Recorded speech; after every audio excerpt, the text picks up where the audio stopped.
Hi, my name is William Suchimba, and I want to welcome you again for another episode. I want us to talk about something I believe is very, very pivotal in this era and season. And my prayer and my hope is that you grasp the message we are trying to pass through this medium. Um, One of the major reasons I found out that most youth are ineffective, most youth are unproductive in this our generation is one thing. The truth of the matter is that people have come to see it as common. People have come to see it as a way of life. People have come to not see the consequences of doing them, but they think is a way of living. They say we are all humans after all. Everybody does it.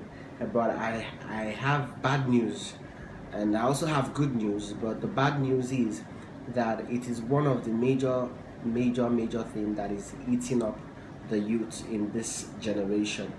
uh, it has destroyed kings, it has destroyed a lot of potentials, it has destroyed talent, and believe it or not, it is destroying people every single day as we speak. It's something that it's the devil has made normal for especially young people, even though it's not limited to just young people, but the devil has made it normal for everybody. They make you believe that it's cool, it's a way of life. I'm going to show you the consequences of it, and I'm going to also show you the way out of it. I believe I'll have enough time to do that. One of the reasons why you don't see youths in this generation become as productive as they ought to be is because of this one thing called sexual immorality.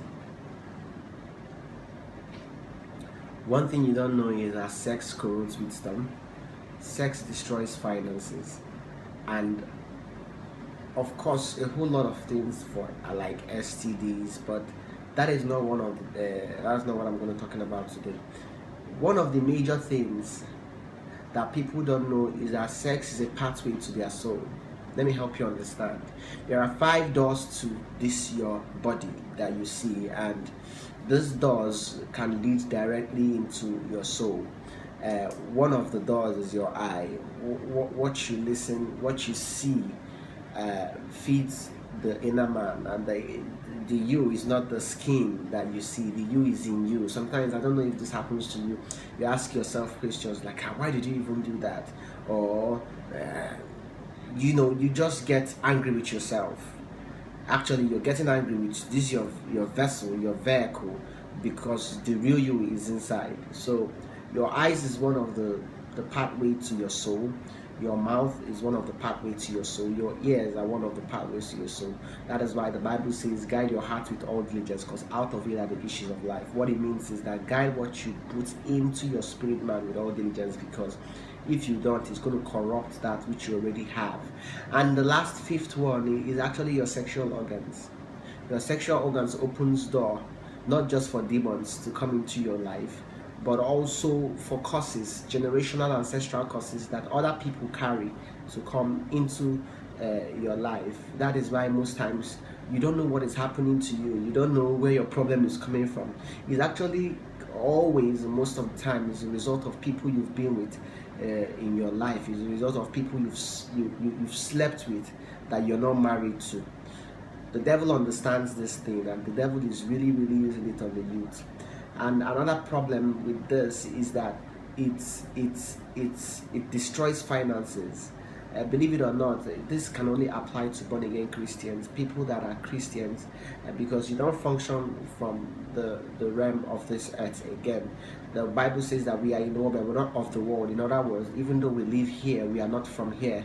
What it means that when you give your life to Christ, you're given a new citizenship, and it's called the kingdom of heaven. And in that kingdom there is a constitution, and the constitution prohibits people sleeping with people that they are not married to. There are consequences to it. And the third thing I want to mention about the consequences of premarital sex is that it kills you. Yeah, you die. Somebody might say, what do you mean? I've been having sex with my girlfriend or my boyfriend, I'm not dead. But the truth of the matter is that the physical death is only the third phase of death. The first phase of death is when the Spirit of God leaves you. The Bible, for example, said in the Genesis, when Adam ate the fruit, the God told Adam that when you eat of this fruit, you shall surely die. Do you remember? But when Adam ate the fruit, he didn't die. So could it be that God was lying? No. What happens was that the Spirit of God left him, and when the Spirit of God left him, he was as good as dead. That is the first death. The second death is when you leave the presence of God. There is a spirit that you carry inside of you that is called the Spirit of God. When you do something contrary to that spirit leaves you, and when that spirit leaves you, you feel dead and empty. I don't know if this happens to most of you. You will agree if you've been in this scenario I'm about to explain. Have you ever had sex with somebody that is not your wife or your husband, and after sex you feel empty? Mostly when you're a Christian and you know that what you're doing is wrong, then your conscience is alive. You feel empty. Actually, what happened to you was that you just died. Whenever you get to that point where you feel that the only thing that is remaining is your flesh, the spirit man is deteriorated, the spirit man is dead, and it takes a whole lot to resuscitate that spirit man. So, and that is the worst death to be in. Even God said that, that when you're damned in, when you go to hell, that is the second death. That is the worst death to be in. And the fourth thing about the consequences of premarital sex is that it actually deprives you of what you're supposed to get. It deprives you of fulfilling destiny. It deprives you of all the benefits God has planned for you. I'm going to give you this short story and I'm going to leave it at that. There was a project I was embarking on. Then I was in school, and this project was in the FCT, and I already got into a covenant of purity with God, and He said, as long as this is done, this is what I'm going to be doing for you. I just give people a secret of why most people say I'm successful at a very young age. This is the secret. It's called the covenant of purity. And you can get into that covenant today with God. So God told me, as long as I keep myself and my body for Him, everything will work out fine. Now, I had this person that I was seeing, and initially when I wanted to go and visit her, something told me not to go, but I was like, just stay in their sitting room and all that. Unfortunately for me that day, the mother of the young lady was around, and we couldn't stay in the sitting room because the mother's friends were around, so we had to stay in her room. Now, while we are in her room, things got heated up.